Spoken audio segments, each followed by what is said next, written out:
government will begin to follow that. Don't be bothered about where the Nigerian comes from or who he is. Just treat him with the quality of ideas and intentions he's bringing to you. I think then we will have a better, superior Nigeria. Welcome once again. This is the Daybreak Show on Rock City 101.9 FM in the city of Abeokuta. Yes, and indeed, we are the voice of the people. Citizens Forum this morning. Yes, fresh and exciting. Trust us. Dele Ayodo is my name. And I am Tobi Joseph. You're welcome on board.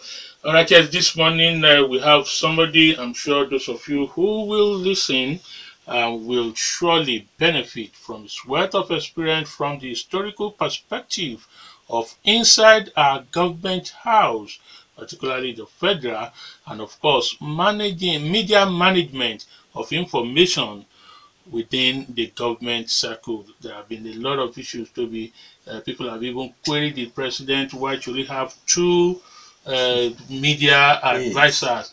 And those ones really did not make things difficult for themselves, nor for Nigerians, when we have contradicting reports coming from the two of them. Sometimes they appeared not to know exactly what to say or what is going on in the government house itself or within their subject, as it is called. There are so many evidence. So some people are also, maybe it is the person they are managing that make things difficult for them. Well, for so many reasons, a lot of people would continue to debate this and try to point fingers as to who exactly is to be blamed. Look at the former president, Dr. Goodluck Ebele Jonathan. He appointed Dr. Ruben Abati as a special advisor of media and publicity, and then towards the tail end of his administration and his re-election bid, he brought in Dr. Doyo Kupe to become senior special assistant on public affairs. You know, and so a lot of people, you know, took that and said, okay, well, I think Okupe was just brought in to attack those who were attacking. You know, it was even said to his face, the attack dog. That was the name given to him. Yes, but, you know, so that happened in the last administration. That's why the fact that they had a minister of information who speaks for government. This also is what is playing out right now in this particular government. You have a special advisor of media and publicity in person of Femi Additional, and you also have a senior special assistant to the president on media and publicity. So you begin to wonder why the duplicity in responsibilities and functions. Well, you also have the Minister of Information, Alhaji Mohammed, who was the spokesman of the party before they came into power. So many times you find the three of them having going different ways. The Falcon failing to listen to the Falcon. I tell you, and it gets even more complicated sometimes when you also find that the spokesman of the acting president, Lalu Akonde, is also saying something different or issuing a statement, and then maybe Garba Shehu is countering it. Take for instance, almost immediately. Almost immediately. Look at the situation of the two ministers that were just sworn in by the acting president. Lalu Akonde said that they were going to be sworn in on Wednesday during the FEC meeting. Femi Additional corroborated that, and then Garba said no. Garba Shehu said no. Such statements should be disregarded, and that is what happened. So you look at all this. There are so many. Yes, so many. Even across the country, so many state governments are also not getting their act right as regards media and information management at the government houses. A lot of them have overlapping functions and, of course, overlapping aides doing the same thing, and then it causes confusion and then creates some kind of distance or gap between the government and, of course, the lead. Yes, this morning our guest is a journalist, columnist, editor, in actual fact, veteran journalist. And in terms of information management within government house, I'm not sure there are so many people whose experience can be described to be richer than our guest, having served 3 different governors as chief press secretary, including the military era, and of course another set, about 5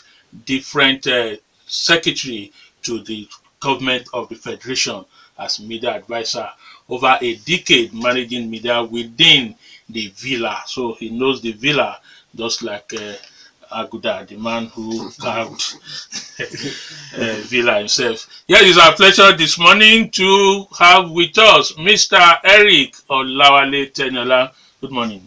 Thank you, Dele. All right. Good morning. Tobi Joseph. Thank you. All right, Mr. Eric, a whole lot that we briefly talked about in our intro. What exactly would you say is usually responsible for many of these lapses that we have come to notice when it comes to media information management at the government sector? It depends on the principal. The principal dictates the tune. Sometimes if the principal sings different tunes, the spokesmen are bound to sing different tunes.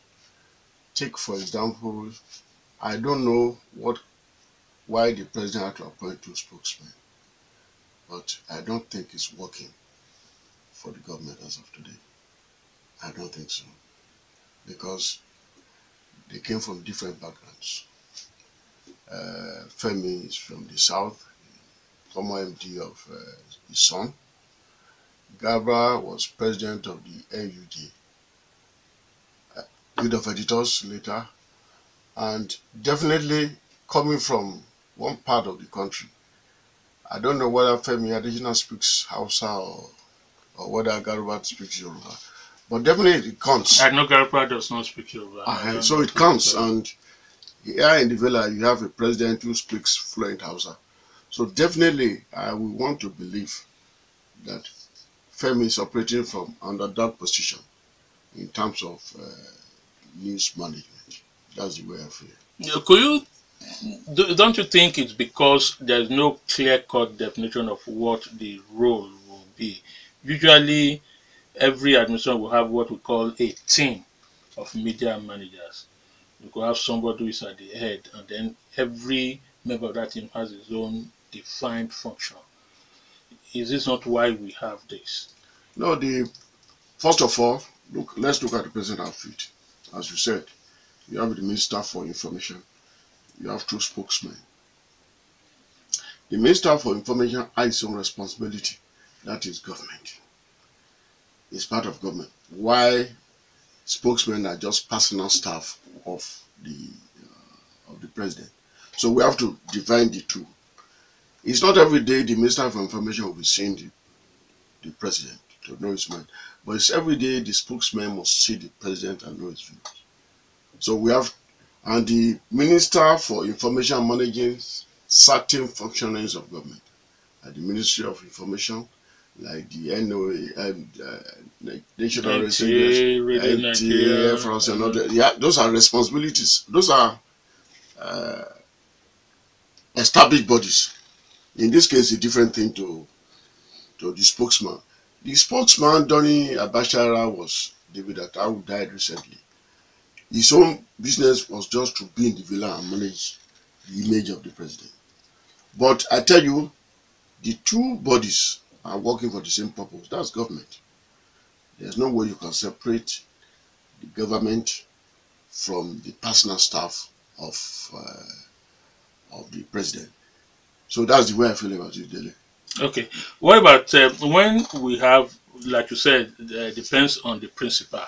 If you have a principal that is on his own difficult, or we have a situation that is on his own bad, so how do you expect, how will these people reconcile? I'm talking of the information managers now, reconcile this. First of all, the two of them, the two bodies must have to know they are working for the same purpose. Because power flows from the presidency itself. And the presidency itself is just the president. It is what he says that everybody will listen to. As I said, the spokesman or the spokesman now of President Buhari now are his personal staff. They don't have any schedule, they don't have any other thing more than to hear what he has to say. The minister has his own schedule. That's managing the corporate bodies of government, like information, like we said. The two of them have to work together. They've got to understand each other. And when they understand each other, there is bound to be coordination, effective coordination on how to manage government.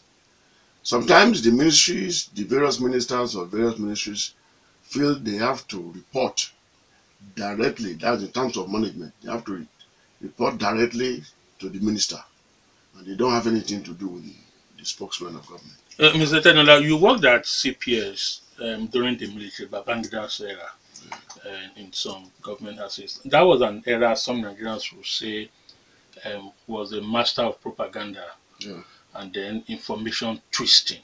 yeah, The current regime, Buhari's regime, has its own difficult period. yeah, The health issue, the economy, and the security issues in this country. yeah.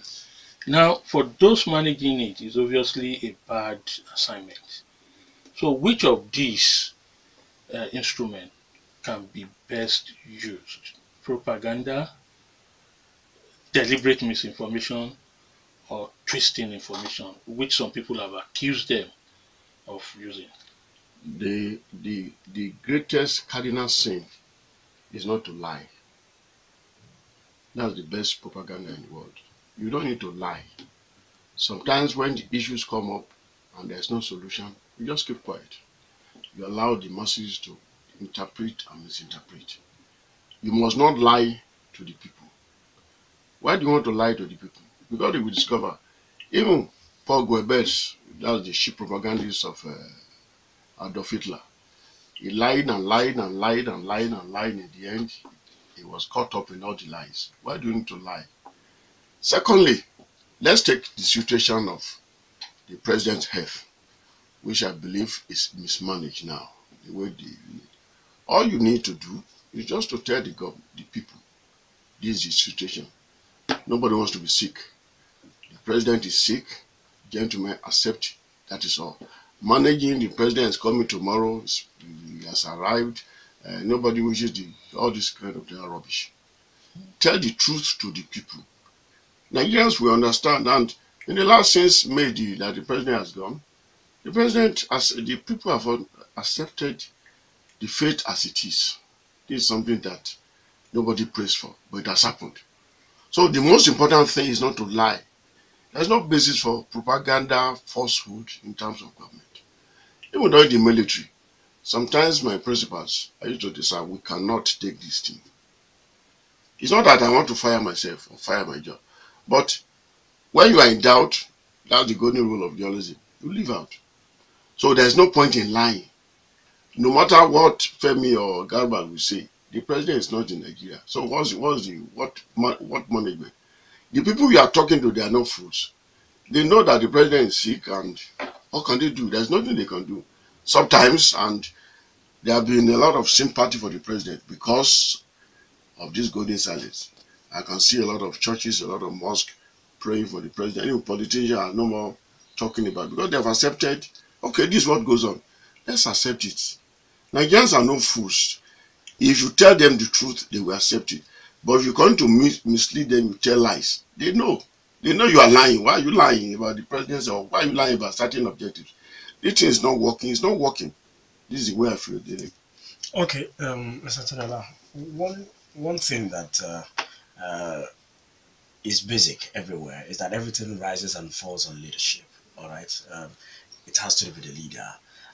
You just talked about it, that it depends on who employs these information managers. As it is, everybody is a, it is clear that Mr. President is not he's not a man of many words. He's not a man who communicates excellently. Everybody knows that. Now, do you see this as the major problem? Going by the fact that he's also a general who keeps a lot to his chest, who keeps a lot close to his chest and doesn't divulge much information. Do you think this could be the problem? And if it is so, how would you advise his information managers to draw him out of that and paint a better image or package him better as they have? I think the testimony of President Babangida has been known by Nigerians before he was elected. So there's no point. The man has not lied to us. Everybody knows him as an introvert. But everybody knows him that he comes from a military background. And the military background does not allow for democracy. But all these years he has changed. He He has graduated and has become a good Democrat. So how do you now... Do you truly believe he has metamorphosed into a Democrat? Well, he's implementing the Constitution. And the Constitution is the greatest document for any democratic process. It's implementing the contents of the Constitution. I want to believe that he's a Democrat. So far, he has not detained any journalist. He has not ordered even politicians who have stolen money to be detained without trial. There's a body dealing with that. So far, I want to assume that he's still practicing as a Democrat. Well, in time, we knew all this testimonial about him. He's an introvert. He's a Fulani man. But these are the qualities we appreciated and voted for him. And did not get his victory through the back door. So we are aware of his handicaps before we elected. And we elected, so we accepted his inadequacies and his programs, his pros and cons. We have accepted it. This is something that is not just coming from the moon. We knew all these qualities about him before we elected him about 2.5 years ago, or 2 years or a few months ago now. Abi? Yeah. Now, Mr. Teniola, today we have what we call the 8th Assembly of the National Assembly, the National Legislators. Between 1979 and 83, you reported from the National Assembly. You were a reporter covering that bit, an era some Nigerians refer to as classical golden era of Nigerian politicians. The likes of Washpam, Joseph Wayas, Senator Dafinone, Olushola Saraki, Jonathan Odebi, Adeson, and many of them. Let's do a flashback to those group of politicians, or those group of National Assembly members, are the ones we have today. What are the striking features between these two sets of Nigerian politicians? Dele, you forgot to remember most of the members of the House of Representatives. I think you love the Senate. I was still very young. It's just history. Papers. We had typical politicians in the House of Representatives. We had Shifumba Ezioke, many others who were prominent, who practiced the same thing. Well, definitely the era of 73 to 83 cannot be brought back to the era of 2017. Now I'm looking at the group of people who formed and wrote history within that era. They did not produce the Constitution. They were just implementing. Let me take you back now. The 79. So far, we have operated 3 constitutions in this country. We have operated the 1963 Constitution. We have operated the 79 Constitution. And we have operated the 1999 Constitution. The 1963 Constitution was produced by the political class of the First Republic. I have in mind people like Chief Obafemi Awolowo, Amadou Bello, Dr. Nnamdi Azikiwe, and a lot of prominent citizens. In fact, people like Chief Simeon Adebo, one of those who produced that 63 Constitution. Then we had the 79 Constitution, produced by Justice Udo Uduma. Let me take you back to the history of that Constitution. First of all, we had the Constitution Drafting Committee headed by Chief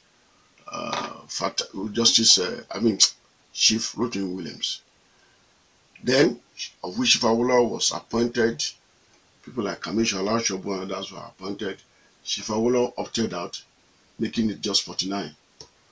After that, they now produced the Constitution. And the Constitution now the Constitution Drafting Committee now submitted its report to the Constituent Assembly. The Constituent Assembly was headed by Justice Udo Uduma, who was then of the Supreme Court. It was that time prominent indigents became members of that Constituent Assembly. And I think, with due respect to him, and may God bless his soul, Chief M.K. Abiola represented Abeokuta constituency at that time, the Constituent Assembly. They were nominated members. I think there were 257. Then we had the 1999 Constitution, which was produced by Justice Tobi of the Blessed Memory now. There was no Constitutional Assembly at that time. There was no Constitutional Drafting Committee. Tobi just compiled a lot of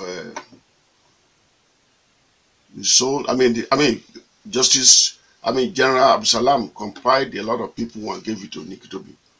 Hence the production of that was in 1999, of which we are still operating today.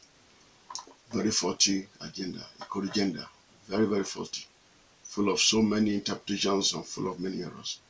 So the people who operated the 83 Constitution, the 79 Constitution, were remnants of the First Republic. People like Chief Jonathan Odebi, like Justice Chief Chogbeyin, I'm now referring to Ogun State. People like Chief Chogbeyin, and I can't remember all the names now. There are 5 of them. So the caliber of those men is different from the caliber of the men that now operated this constitution. If I'm to judge, technology has advanced. So, but those who operated the 79 constitution today were, in my estimate, far better. They had more foresight, and they had more goal. They had more objectives than the present operators of the National Assembly. Now, Mr. Teniola, would you say that patriotism is at its lowest ebb when you consider the eyes, the body language of many of these representatives, not only in the House of Reps, but also in the Senate, and even the executive, when you look at how concerned they are about the plight of the people and what they are readily going to do or trying to do to alleviate the suffering of the people? There is immorality almost everywhere now, and this vice affecting almost every segment of the society. I won't say that it's only the politicians that are affected by this vice. Almost every segment of the profession in this country. Because somehow, some way, we're about to lose our way as a people. Things are no longer what it used to be. And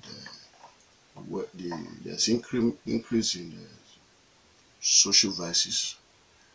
And this, as I said, is affecting so many things. It's not only in leadership. It's not only in political leadership. Almost every leadership.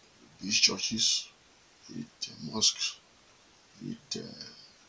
even our profession, journalism is not spared of this vice. So there is something sweeping that is affecting this country.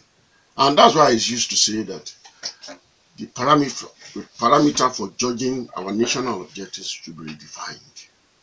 It's not a question of somehow, some way, we are just losing our way.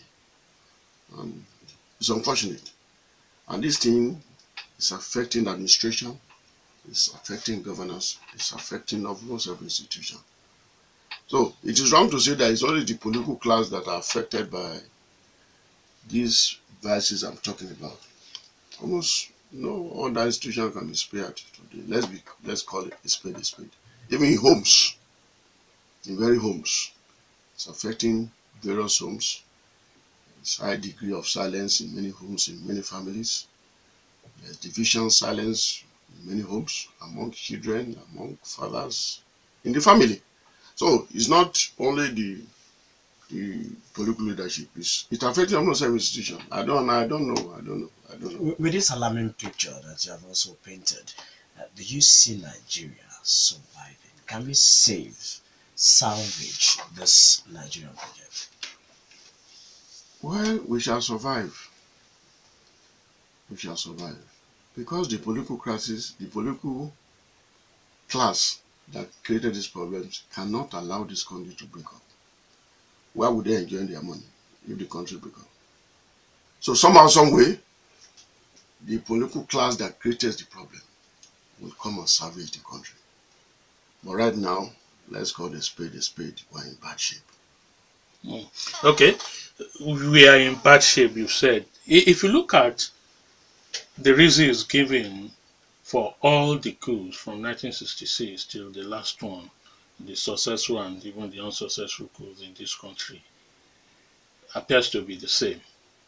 And all those things are still on as we speak, just like you have analyzed. Do we have a possibility of a coup in Nigeria with destruction and everything? Nobody prays for that. Yeah, nobody prays for it, but It's do you not think, even. because at the point No, within no, the no, last no, no. month, there were Nobody. speculations, No, even from the top military echelon. no, nobody prays for a coup. We can solve this problem without a coup. And we are almost at the point of solving it. Nobody, coup will not help anybody. It's going to destroy a lot of the system in the past, and it's going to destroy a lot of system. When we talk of coup, there may be bloodshed. But we can make the changes within the system without violence. We can make those changes within the system. What are these changes that you would like to propose? First of all, let's do away with this constitution. This 99 constitution is a bad document. It's too expensive. It will lead us to nowhere. Read the whole contents of the constitution. There is no provision, for example, there is no provision for the institution of traditional rulers. They have no rule. If you look at even the 79 constitution, the 63 constitution, the 63 constitutions allows for state police. The 79 constitution allows for traditional rulers to be members of the National Council of States. But look at the 1999 constitution, there is nothing, no reference. And these traditional rulers represent, I must confess, a very vital institution, a very vital institution of our own tradition. We have no role for them. So then certain rules about this, if you look at that 1999 constitution, there are contradictions. It's too expensive. We are sponsoring 4 or 5 governments at the same time. In 1963, you can be a minister and still be a member of parliament. In 79, it was different. 1999 is different. We are running 4 types of government. The executive is there. The assembly is there. And the assembly is consuming a lot of our money. Let's call it spade. It's consuming a lot of our money. If you look at the system, how many members now? How many of them? 469. 469. Look at the budget they are spending. Sometimes they take over the responsibilities of the executive. And unfortunately, this 1999 constitution and the 79 constitution does not make room for the voice of the people to be heard. It's not heard of, because what we do, every 4 years we elected the senator, members of rep, or members of state assembly, and that is all. They are on their own. They do whatever they wish. There is no referendum, or there is nowhere in the provision of that constitution where we can call them, what have you been able to do? What can you do? What have you been able to do for your community? So, what are we practicing democracy if there is no participation of the people in this type of democracy? If you look at this 1999 constitution and the 79 constitution, the people have no role. And democracy is about the people. Democracy is about participation. Democracy is about the involvement of our feelings, our interests. So, but they just come every 4 years, they collect our votes, and that's all. We don't see them again. Some may be in the Abuja and or the state assembly. They don't even call us. There's no town meeting where we express our feelings. Look at what is happening in the constitution now. The constitutional amendment that is going on. Definitely, the senators and members of the House of Reps and the same members of state assembly should create a forum where we, as a people, can submit our own feelings about such amendments. I'm yet to read any member of the National Assembly calling such a meeting. So they just assume, and that's why last week or 2 weeks ago, they just tried to do what? They don't come back to us. There's no forum where they communicate with us. That is why I say that constitution should be amended. Then, can we practice the presidential system of government? It's too expensive. It's affecting the economy. Most of all our money is going on overhead projects. There's little money for capital projects. And what is democracy for? Democracy is for the progress of the people. It's not about just taking care of just a few selected members of assembly, nation assembly. No, it involves you and me and everybody in the street, the market women, the church leaders, the those who work, the workers and everybody. But you look at that constitution, the governors are on their own, the members of state assembly are on their own, the senators are on their own. We just give them the license to do what they wish. And I think it's wrong. Now, Mr. Teniola, some Nigerians find it convenient to blame the different coups that we had in this country and then the military elite for this problem. You covered, you reported during the military and you have a close relation with some of them, so to say. You want to agree with this position of those Nigerians who believe that Nigeria's problem were the ones that were dumped on us by the military elites No, not and at the all. different coups. The civilian government created the problem strictly. But instead of the military allowing that problem to be solved by the civilians, they took over and was in that situation. I remember the May 1962 State of Emergency Declaration in Western region by the Right Honorable Dr. Chief Alhaji Tafa Balewa. He said there was a crisis in Western region as a result, a crisis that erupted within that house at Agodi years ago. So what did he do? He went to the house, the parliament, and got permission to declare state of emergency in Western region. I think that was the beginning of most of our crisis. That declaration was not necessary. I am sure by now we will have solved those problems. But the military now sensing that maybe, in their own interpretation, maybe that the civilians are unable to manage their affairs, they took over. What have they achieved? Nothing. The military themselves blame civilians for takeover. But I can tell you, Dele, the military have not done better than civilians. So, but where we are, we are in a dilemma. I must confess, if we think we have no problem, we are deceiving ourselves. The roads we are budgeting is not enough. I mean, the money we are budgeting with the roads is not enough. Because why? We have spent almost all the money on government. And that is not how it should be. We are spending a lot of money on government. You see governors going with so many cars, necessary. See duplications of effort by governors' aides. Then there is what we call constituency projects. I have read the Constitution of America. There's nowhere in the world where they say constituency project for senators. But now look at the budget. The constituency projects is taking a chunk of what is allocated to the National Assembly. And who decides the priority on terms of constituency projects? It's the senators and the House members. They just think this is what the people think they deserve. You buy them motorcycles, sometimes you buy them generators and others.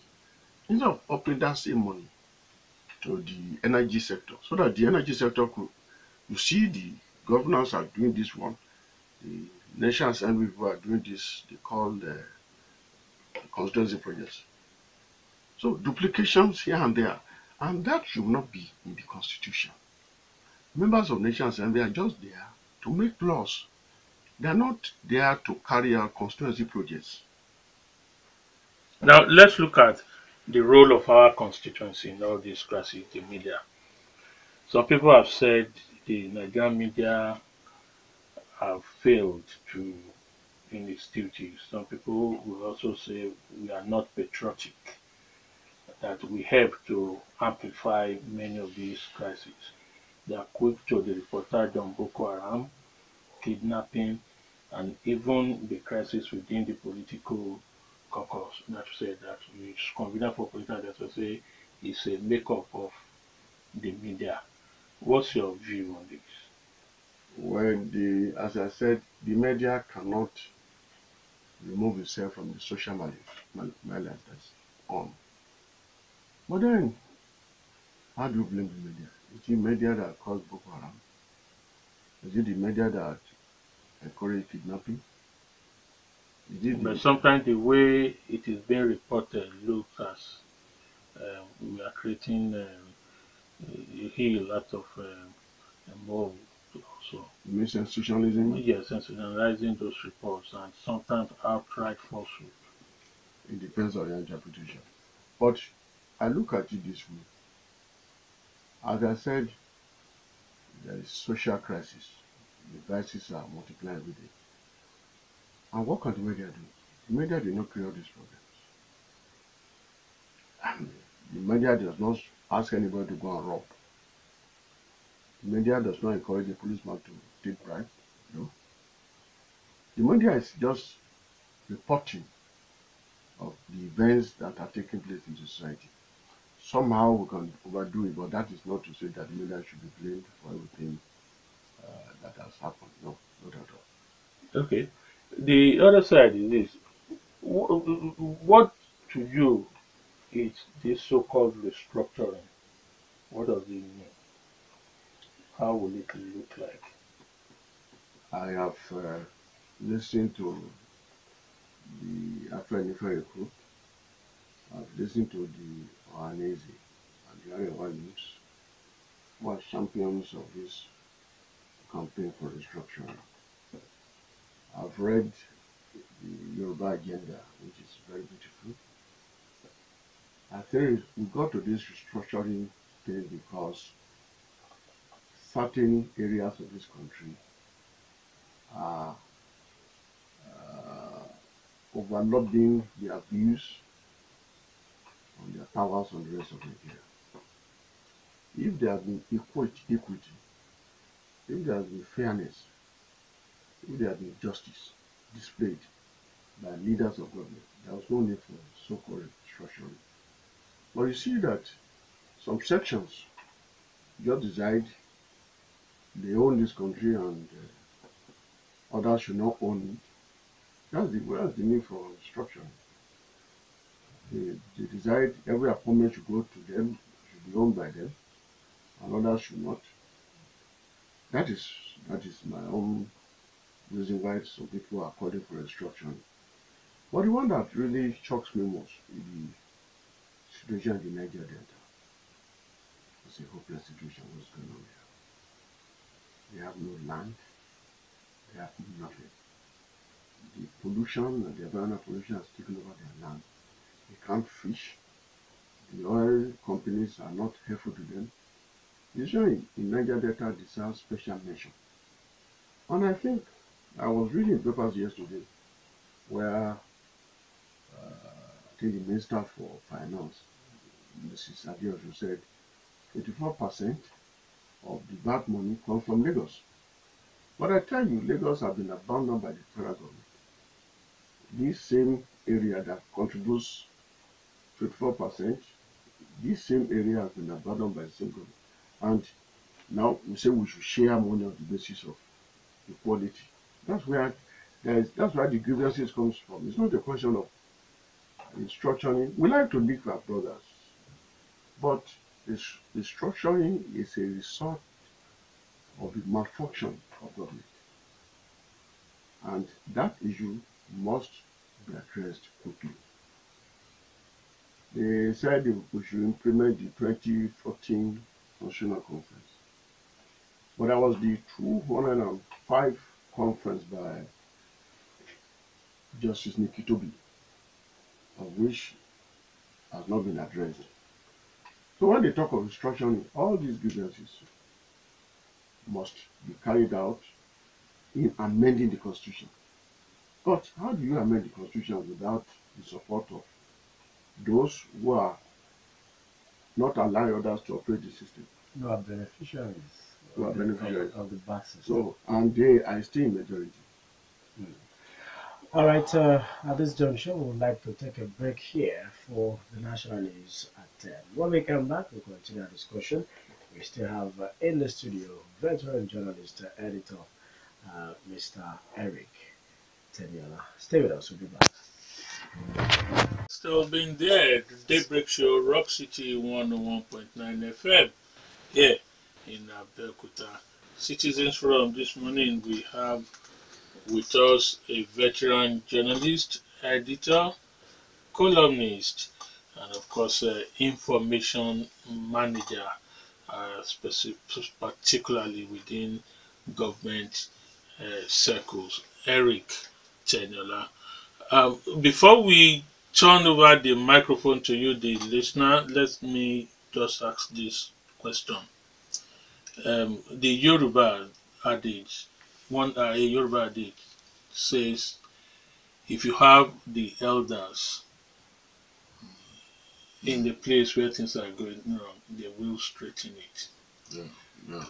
Even though we've had many of these First Republic elders gone, respected, we still have some of them who are close to them or who can still tell the story and the history, first generation of the thing. Only recently, somebody like my Tama Sule left, but we do have the likes of Adam Chiroma, Yakasa, you're talking here, Adebanjo, Adebanjo is still there.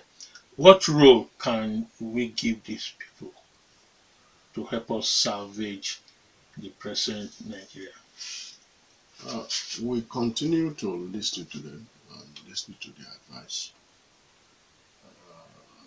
The Senator Yofasumi is still around. The leader of the Afenifere, Baba in Akure, Fashionty is still around. Dr. Ibos Akimba, and a host of them there. Chief Olufalai was a civil servant stroke politician.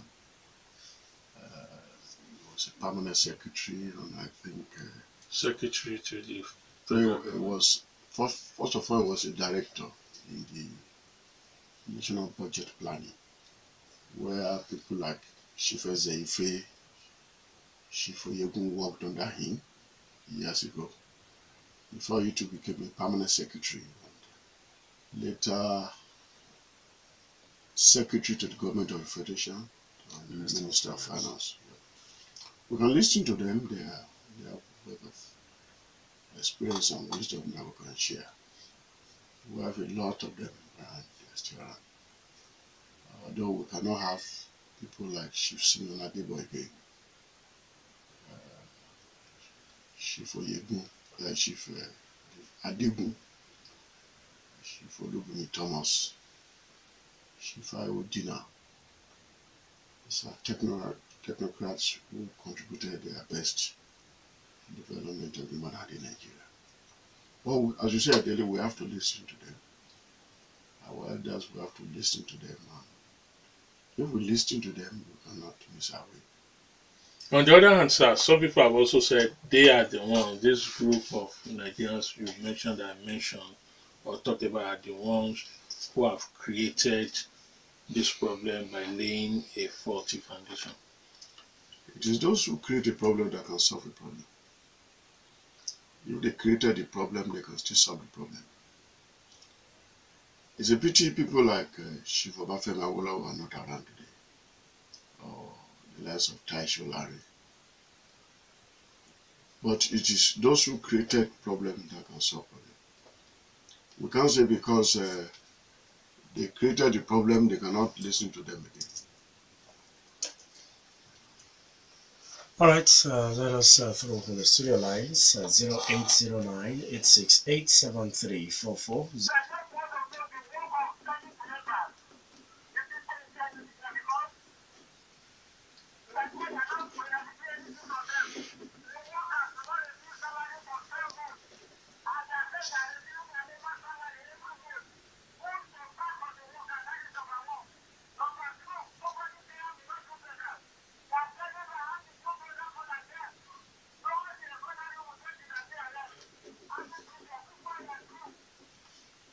Uh,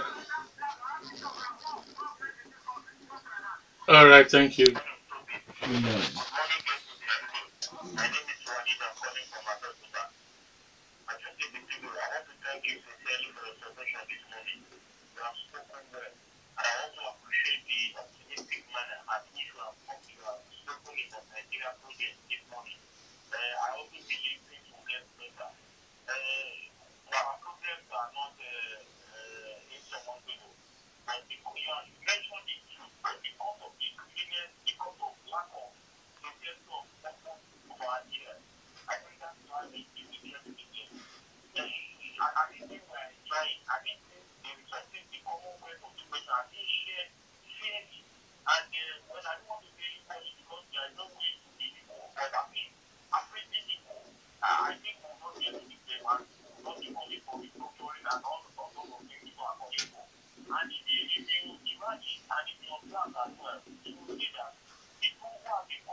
Thank you. Thank you. 2 minutes. Thank you.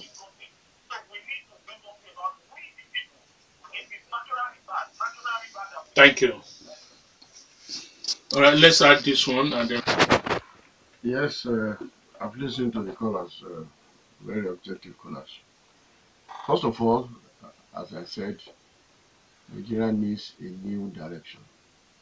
And as I said, this constitution will take us to nowhere. We have to amend it. The making of this 1999 constitution was wrong in the first instance. It did not get approval of the people. There was no referendum. There was no plebiscite. There was not even a constituent assembly. General Salam, because he was in haste to go, just accepted what Justice Nikki Tobi presented to him. And if you look at the Dele, some governors by May 29, 1999 did not have a clean copy of this 1999 constitution Before they were sworn in. before they were sworn in. Some of them was just sworn in on Quran and Bible. So because the constitution was not ready a week before General Salam handed over power, which was wrong. This is a document that the Nigeria must be ruled according. Anyway, the past is past. We can still amend it, but I don't believe in a coup. I don't believe in military intervention. I believe we can solve it within the same system that will produce the system, the constitution. When you say you don't believe in coup military intervention, is there any of the six coups, successful ones, the 66 and the counter, the 75, the 83, 85, and the 1993 coup that were successful? Can't you have any of them that can be said, well, they came to serve a purpose and they served the purpose? I don't want to make a comparison with other parts of the world. Coup has not been solution to any problem. I don't want any coup for this country. And I've not believed anyone was justified in serving. Because you look at them, they came self-serving. The 66 coup, the January, the July, the February, the Murtala Muhammad coup, many other coups that have taken place, not have been justified. What have we achieved? Nothing. So to go back again now to is not a thing in the world now. For let me just call your attention to something. Apart from Lagos, the federal capital, If you go to Abuja and many other states, including Ogun here, except the recent development, all the major monuments, infrastructures, public infrastructures were built, constructed, and maintained by the military.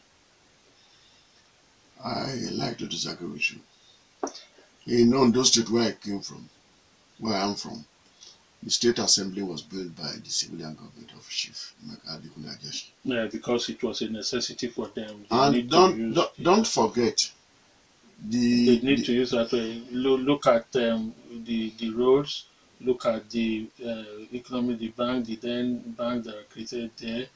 I also know of their ability to manage industry like the Olua gas, Olua glass, and other things. Here in Ogun State, we can count them. We have the one we call Samuel Wange State, we have the MK Abela Stadium, and so many of the public infrastructure that I mentioned that was being built, constructed by the military. If you are to say that, Dele, let me comment too. I came to Abuja, to Abeokuta yesterday. I've seen the developments that are taking place in Recent times. recent years. I see the flyover, the good roads, and everything. If you say the military did it, I will tell you the civilians two people did it. But that is not to say I'm trying to make a case between two classes. I, for one, do not support the military coup because the military coup overthrows the system. And you are going this, and somebody just comes and just stop there. That's all. The civilians are better because they are nearer the people than the military. The military, they operate a unitary system of government. Someone will just sit in Jordan Bar that time and dictate, and that's the end. No questioning, nothing whatsoever. We can't have free talk like we have in the military. And there's nothing better than freedom. Well, if you are we not abusing the so-called freedom? Like if you look at the social media, no. The social media is even comments of some people that you think should have been responsible and respected. When you hear governors openly coming out abusing the president, making comments that should not come from an Omoluabi and also. But that's all. That's all I'm doing. I mean, attacking the president is a normal. Not thing. Attacking. It's the kind of the choice of words. Even sometimes outright falsehood. When somebody says he has 11 proofs, photographs to prove that our president is brain dead. Those are child's play. That cannot be used to measure the success of any system of government or to measure the class of group of people. No. Those are isolated cases now. All right. Okay, let's go back to the telephones. Hello.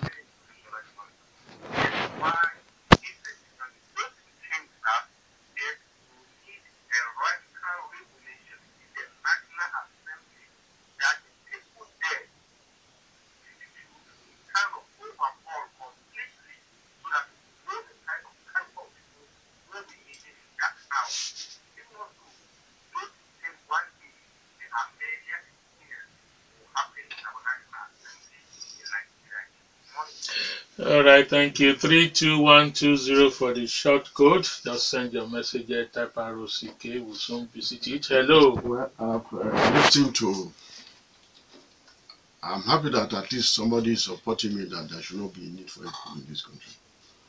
But I've seen a lot of developments taking place in Abeokuta, in Jebode, in Laro. And I think this was done by civilians, past and present civilian governors, not the military. Well, the military have their own pros and cons, but I'm against a military intervention. That's my submission. What about the view that it was the civilians, through their actions and inactions, that impacted the military? That is what conflicts are a necessary part of nature. The tongue and the mouth fight regularly, but does not mean you have to cut both the tongue and the mouth at the same time. I believe normal infighting is allowed in any constitution. In fact, that allows for progress. When there is competition, people can make a comparison. The military will sentence us to and elongated tenure, of which we don't expect. Then, secondly, as I said, the Constitution, this 1999 Constitution was wrongly produced. It was hurriedly produced, and it has created more problems. For example, if you look at certain sections in that Constitution, it does not give direct powers to the local governments. And if the governors or the Constitution had allowed direct funding of local government funding, maybe the governors will not be in a position to control the budget of the local government. Maybe on their own, they will have executed a lot of projects on their own. What we have is that the money comes from the center. It passes through the governors. The governors now go straight there to the local government. And if the local governments have been allowed on their own to function on their own, I'm sure there will have been better progress than everything now. We are running to governors for this, for that, and everything. This is the way I feel, Dele. Right, so we can read the messages, please. We add the messages and tweets, and then we allow our guests to quickly react. Cosmos sent in this message. Venezuela's current experience in constitutional change offers some prospects, provided it is freely controlled by people. Kudos to your guests for his incisive analysis. Thank you, Cosmos. This one says the truth is that our journalists and media practitioners have a major problem when it comes to information management at the level of our state houses and Aso Rock. The journalists will always want to create issues where there are no issues, and to create the news where there are no news, worthy materials. Unfortunately, their main aim and driving force at all times is to sell their papers and make their media more popular at all costs. And the misconception that every successful journalist will make a good public relations manager is a very big fallacy, and has been proven to be so. Just quickly, can you react to that? Well, the It's a first, misconception that every successful journalist will make a good information manager. no. Everything depends on the personality of the individual. There's no need that journalists have one track of a line or another track. The way Dele is going to operate is different from the way Eric will operate. It depends on the individual. It's not depend on a group of professionals. All right, this one says, honestly, this presidential system is just too expensive. It is the eighth assembly that are enjoying the largesse at the detriment of the masses with our robust chiefs. That's from Shuaga. I'm completely satisfied with your guest. What a masterpiece. However, I have one question. With the air of disaffection, pent-up anger, agitations here and there, unwillingness of the federal government to restructure, and the insistence of the northerners to maintain their dominance, do you foresee a permanent solution to our problem? For that, really, send it out. You want to quickly react to that? Well, as I said, the national objective of this country need to be properly examined. If we take ourselves as one brother in the same family, there's no need for all these suspicions arising. All these suspicions are arising because one group had over lobbied itself on the rest of people. We are not going to see that. Then, secondly, as I said, we need to crystallize the Nigerianism. As it is now, this country is just exists in the imaginations of all of us. I'm talking of the so-called national unity. I see myself as a Yoruba man, the Yoruba sees himself as a Yoruba, the Hausa Fulani man sees himself as that. We don't really see ourselves as belonging to one nation, as usual. We see our loyalty is to our tribes and just to our tribes. Nation just comes after. And that is the key or the current in terms of development of this country.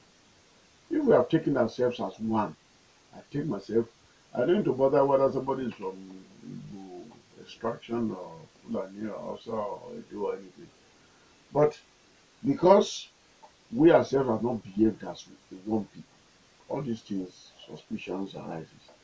And I don't say these suspicions are not funded. They are funded because if you see one section dominated the rest, people are going to ask why. But if our leadership as true example, shown the national interest, there will not be any suspicion of somebody belonging to one tribe or somebody not belonging to one tribe, or somebody there is need for justice and others. All these are fallout of the social problems that we have. So you think it's true that a tribe is dominating the other? It is obvious now. What is there's not. I don't think we're just hiding ourselves from that fact. All right, sir. As a guru in journalism, do you believe that some journalists escalate and aggravate tension on national issues to gain cheap popularity? How can this be curbed or eradicated? Absolutely, in print and electronics media. That's Cosmos asking I us. don't. I don't think so. You see, the group of journalists we have in this country are one of the most patriotic group of people. Read the newspapers every day. Go to the radio. Go to the television. They are the one of the most patriotic group of people. In fact, I would say the journalists are the lights, are the people still left championing national unity. Other, if we are to behave like the politicians and others, they won't be in Nigeria. But if you look at, listen to what they write, listen to their news presentation, listen to their radio presentation. Nigerian journalists have sacrificed a lot in terms of patriotism, in terms of letting us know that there is a nationhood. I don't believe the press and not because I'm a product of that profession, but look at them; they are much more patriotic than the other group of people. Abdulrashid Akela says, all we need now is God's intervention. I believe our prayers will go a long way because we have tried all. Um, Selfish interests, corruption has taken over, and that is why Donald Trump said we should be recolonized. Don't you think he's talking sense? All right, tweets coming says our so-called lawmakers have failed us, and the 1999 constitution have failed us too. Presidential system is extremely expensive. We need your prayers and a good leader. Sakara Man Oluede, he also went further saying yesterday, today our leaders solve any of this. Cabal and saboteurs are there to tackle it for Nigeria. God bless Nigeria and all the populace. Mr. Teniola, please write an autobiography as it has shown you have wealth of knowledge and experience that you need to share. The discordant tunes being sung by the various arms of the presidency's media team is unfortunate and lamentable. It's a shame. The only presidential media team in the world performing worse than Nigeria's own, in my opinion, is that of President Donald Trump's. The media management of the Nigerian government has been bad since the days of Umaru Yar'Adua's illness. We thought Jonathan's own was bad, with the shambolic handling of Boko Haram, Chibok girls, and the impatience. But this government has managed to top it all. It's a shame. I agree with Mr. Tenela that the coup will set us back a lot. Coups now have a higher chance of failure if we look at the last decade statistically. Every Nigerian who wants restructuring should camp behind a single point so we can push effectively. I say we ask for the 1963 constitution again. All right, that's Yemi Da Vinci. All right, Well, I can't answer all these questions, but I can tell you one thing. As it is now, the president can do a kind of a proclamation. Proclamation is that he can throw this constitution to the people for plebiscite or a referendum. And he can do it under the powers he has. So if he does it, throwing the constitution back to the people, he can do it, just the powers. He can under the emergency powers that he has. He can do it, and if he does it, it is now left for us to reject uh, this constitution. And the interim can say, okay, while this thing is going on, you could dissolve the National Assembly, he has the powers. Although the president, assembly too has the power to impeach him. But he can do a lot. That's why I say we can do all these things within the same president, within the same system, instead of a coup. I'd like to thank Dele and others who invited me. May I use this opportunity to thank my friends in Abeokuta, like Toyi Akiode, Kabiyesi Ogunleye, Justice Chore Makun, and others.